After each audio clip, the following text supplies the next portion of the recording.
Hallo zusammen, mein Name ist Christine Schon, ich bin deutsch-ukrainische Sängerin und Moderatorin und heute habe ich große Freude, bei Christoph Müller hier zu Hause Interview mit ihm zu führen. Christoph Müller ist ein Deutscher, der hat sich ehrenamtlich engagiert für die Ukraine, für die Unterstützung der Menschen dort, und der macht das ganz wunderschön durch seine Musik und sein Projekt We Play for Ukraine. Darüber werden wir uns heute mit ihm unterhalten. Hallo Christoph. Hallo Christine. Wie geht es dir? Mir geht's hervorragend. Jetzt, wo du da bist, noch besser. Dankeschön. Ich freue mich wirklich sehr, dass wir heute diese Zeit und Möglichkeit haben, über dein Projekt zu sprechen, beziehungsweise Projekt, was du mit Menschen aus der Ukraine, auch mit deutschen Musikern und anderen Musikern gemacht hast. Was ist We Play for Ukraine? We Play for Ukraine ist ein Videoprojekt auf YouTube, kann man das sehen. Es ist ein YouTube-Orchester. Es spielen 300 Musiker ungefähr mit aus deutschen und ukrainischen berühmten Orchestern, inklusive der Oper Odessa und der Oper Bonn, das WDR-Sinfonieorchester, das Kiew-Sinfonieorchester, ukrainische Nationale Sinfonieorchester. Ich habe sie alle angerufen und die spielen zusammen die ukrainische Hymne, die umrahmt wird von der Europahymne, also Beethovens 9. Das hat also eine ABA-Form. Intro, Streicher, dann kommt die ukrainische Hymne und dann kommt der bombastische Freudenchor, so als ob Europa musikalisch die Ukraine umarmt. Das war die Idee. Ach, das ist wirklich wunderschön. Und die Idee, dass man ukrainische und deutsche Musiker zusammenbringt, woher kommt diese Idee? Hast du das irgendwie früher überlegt oder kam das spontan bei dir? Wie bist du zu dieser Idee gekommen? Das ist eine sehr gute Frage. Wir erinnern uns an 2014, als zum ersten Mal der Krieg ausbrach in der Ukraine, als Wladimir Putin die Krim annektierte und überall Krieg war und dann der Donbasskrieg losgegangen ist mit Separatisten sogenannten. Und in dieser Zeit, als unsere Medien nur voll waren mit Kriegsbildern, gab es in Odessa plötzlich einen Flashmob und dann spielten Musiker der Philharmonie Odessa und der Opernchor Odessa im Fischmarkt im sogenannten Rhinok in Odessa sind sie aufgetreten und haben dort als Flashmob Beethovens 9. gespielt. Oder an die Freude, was die Europahymne ist. Dieses Video ging viral, das war 2014. Und das ging mir nicht mehr aus dem Kopf. Und als 2022 der groß angelegte Angriffskrieg ausbrach, dachte ich, wow, jetzt muss man was machen. Denn wir erinnern uns 22, es war gerade die Corona-Zeit zu Ende und alle Musiker während Corona mussten zu Hause bleiben und haben zu Hause Videos aufgenommen. Und ich dachte mir, das ist doch eigentlich eine tolle Technik. Man kann Musiker weltweit zusammenbringen und die spielen gemeinsam was. Ich dachte, die Europahymne und die ukrainische Hymne zusammen in einem Video. Das habe ich einem Freund erzählt, Christian Schnarr heißt der, ein Pianist. Der fand die Idee auch super, der hat mir initial sehr geholfen und das Arrangement gemacht dafür und die Noten hat dann wieder ein anderer gemacht. Dann haben wir eine Webseite gemacht und los ging's. Also die ursprüngliche Idee war, dass dieses Video innerhalb von 2 Wochen fertig ist, weil der Angriff auf die Ukraine war so furchtbar und dass wir dachten, alle Musiker machen sofort mit und wir hatten am Anfang auch gleich 30, 40 Einsendungen, auch vom Beethoven-Orchester viel. Ich habe ja viele Kontakte zu verschiedenen Musikern. Genau, aber dann hat es ein bisschen nachgelassen. Letztendlich hat die Aktion eine Weile gedauert, ja? Aber es ist fertig geworden. Es ist so, dieses Video existiert im Internet. Und das ist schwierig für die Menschen, das zu erklären. Deswegen sitzen wir heute auch hier. Danke, dass du das Interview führst mit mir. Viele Menschen glauben, es ist ein Konzert. Es ist kein Konzert. Es ist ein Video, was man auf YouTube teilen kann. Bitte alle teilen. Ganz wichtig. Es ist dennoch ein hochgradig hochprofessioneller Sound, den das WDR-Sinfonieorchester komplett aufgenommen hat. Die haben das mal in einer Probe kurz durchgeschoben. Das war total nett von denen und es haben auch sehr viele Leute aus dem Orchester mitgemacht. Genau, es war so sie haben es gemacht. Danke, dass ihr mitmacht. Wir spielen. Ihr spielt nur. Kontrassrolle. Ja. Der Dirigent hat den Klick im Ohr. Ode an die Freude sitzt auf Anhieb. Und der Übergang zur Nationalhymne? Auch Nach 10 Minuten ist alles fertig aufgenommen. Und das war deswegen nötig, weil der Sound aus diesen ganzen Einzelvideos war sehr schwer zu generieren, dass wir einen guten Orchesterklang bekommen. Das wäre nochmal 10 mal 20, 100 mal so viel Arbeit gewesen, als ob man einfach ein ganzes Sinfonieorchester aufnimmt. Letztendlich ist der Sound wichtig und das Bild. Und beide zusammen geben diesen Klang. So ist es beim Fernsehen. Ja, absolut. Ich kann dir nur zustimmen, dass man kann Musik anhören, Video anschauen, jedoch wenn die zwei Sachen zusammenkommen in ein musikalisches Video, ich bin total begeistert von was ihr gemacht habt. Mit, wie du erzählt hast, mit WDR-Orchester, mit Odessa-Orchester, das wird gespielt, gesungen. Genau. Kannst du noch erzählen von der Idee des Projekts? Denn ich finde, das ist wunderschön und wie wir schon auch gerade gesprochen haben, Musik ist auch politisch. Manchmal gibt es noch diese Tendenz bei einigen Künstler oder einige Menschen zu sagen, dass, hey, Kunst bzw. Musik ist nicht politisch, das hat nicht wirklich Bedeutung. Man kann Das nicht ist mit so, Kunst oder mit Musik was bewegen. Wie ist dein Standpunkt? Warum Musik ist wichtig und was kann mit die Musik bewegen? also das ist ja eine ganz gute Frage, die du gerade gestellt hast. Tatsächlich hatte ich bis dahin auch selbst als Musiker das Gefühl, ja, ich bin dafür da, um die Leute zu unterhalten und um für Freizeitvergnügen zu sorgen und so. Und die Leute können die gute Zeit haben, die gehen ins Konzert, vergessen mal den Alltag. Und dafür ist Kunst ja da in Deutschland hauptsächlich. Also haben wir gemerkt.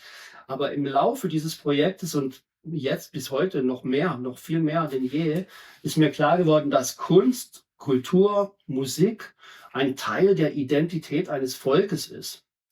Das heißt, wenn wir unsere Musik haben und spielen, dann sind wir ein Teil dieser Identität. Und so die Ukrainer auch. Die Ukrainer, die haben so viel eigene Musik, die wir überhaupt nicht kennen in Deutschland. Und deswegen ist Musik auch sehr politisch. Und diese beiden Hymnen sind natürlich die Verkörperung dessen, was ein Land ausmacht, so als ein musikalisches Aushängeschild, aber es geht viel, viel weiter. Du erinnerst dich vielleicht an es gab mal so ein komisches, ikonisches Bild, was die russische Propaganda rausgehauen hat. Man sieht darauf auf diesem Bild Soldaten mit Kalaschnikows im Anschlag und diese Soldaten sind im Angriffsmodus und werden flankiert und umrahmt von Ballerinas, die Schwanensee tanzen mit Tütüs an. Schön. Kennst du dieses Bild? Das ist natürlich noch ein anderer Punkt. Man kann nicht das von Leben trennen, was tausende Menschen, Millionen von Menschen erleben. Was ist das Ziel? Wofür strebst du mit dem Projekt We Play for Ukraine? Es geht einfach um Empathie für die Ukraine und es geht um Solidarität mit der Ukraine, die wir musikalisch zeigen. Denn Musik ist die Sprache der Gefühle.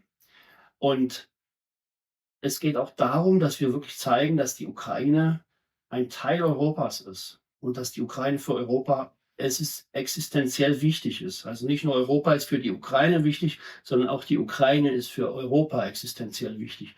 Und das haben wir jetzt gerade, sehen wir das gerade noch mehr und noch krasser. Das hätte sich kein Mensch träumen wagen, dass jetzt die Vereinigten Staaten von Amerika, die bislang die größten Unterstützer der Ukraine waren, sich plötzlich durch Donald Trump in ein feindseliges Gebilde verwandelt haben. Das heißt, Europa ist jetzt plötzlich tatsächlich allein zu Hause.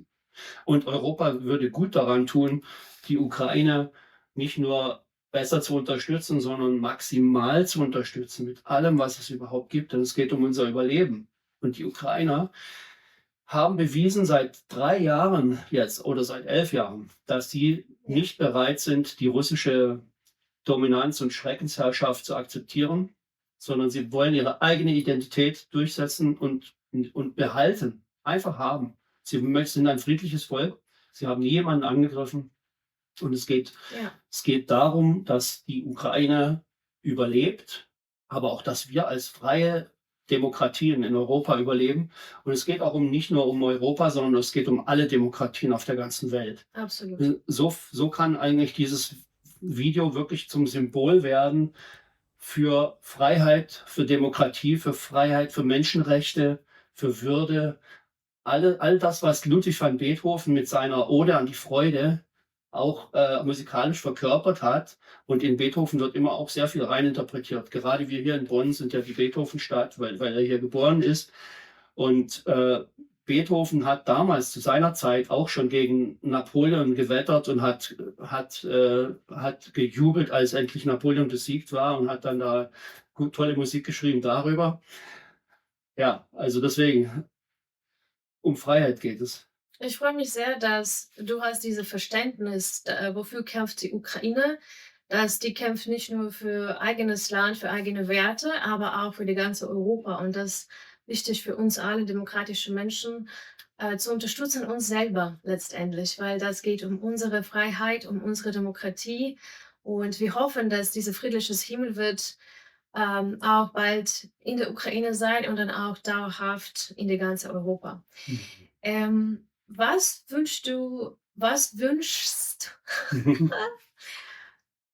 wünschst du dir mit diesem Projekt zu erreichen? Was Frieden ist. Was wünsche ich mir, dass dieses Projekt erreicht? Es ist ein Zeichen. Ich wünsche mir, dass die Menschen dieses Video erkennen. Also es ist kein Konzert, es ist ein YouTube-Video, es ist ein neues Produkt. Es gibt viele solche Sachen. Es soll ein Bewusstseinswandel bei den Menschen stattfinden, dass es hier um sehr, sehr viel geht. Es geht nicht um Unterhaltung, es geht um, Um was ich schon Verständnis, gesagt was hatte, passiert. Freiheit. Danke dir und letzte Frage, letzter Punkt. Was würdest du an die alle Zuschauer sagen? Was wird deine Message von unserem Gespräch heute sein? Also ich möchte gerne, dass die Menschen bewusst werden, sich darüber im Klaren werden, dass die Freiheit und der Frieden und der Wohlstand nichts Selbstverständliches ist, sondern verteidigt werden muss. Und die Ukraine kämpft gerade für unsere Freiheit, für ihre Freiheit, aber auch für unsere Freiheit. Und sie kämpft dafür mit ihrem eigenen Leben. Und ich finde, dass wir als Deutsche, als Franzosen, als Europäer, als Demokraten weltweit, dass wir auch bereit sein müssen, dafür zu kämpfen, genau wie die Ukrainer. Also es heißt, wir müssen auch Waffen in die Hand nehmen, um uns zu verteidigen. Aber wir müssen auch das Mindset, also die Kultur, wir müssen auch unser Denken wir müssen unser Denken überdenken. Ja, Das heißt, wir müssen nochmal eine neue Kalibrierung durchführen und sagen, es ist nicht selbstverständlich, was wir hier alles haben. Wir hatten 75 Jahre lang Frieden und der wird jetzt mutwillig von Wladimir Putin und von Donald Trump und von vielleicht Xi Jinping kann noch kommen, zerstört, und wir wollen das nicht akzeptieren. Wir sollen uns ein Beispiel an den Ukrainern nehmen, dass man dafür auch kämpfen muss, wenn es nötig ist. weil das ist auch für die Zukunft, für unsere Kinder und das, was an uns in den nächsten Jahren kommt. Liebe Freunde, liebe Zuschauer, danke für eure Zeit. Bitte nicht vergessen, Like, Subscribe, einen Kommentar schreiben, wie das euch gefallen ist und check mal die Seite von We Play for Ukraine. Danke dir, Christoph. Lieben Dank, Christine. Danke, dass du da warst.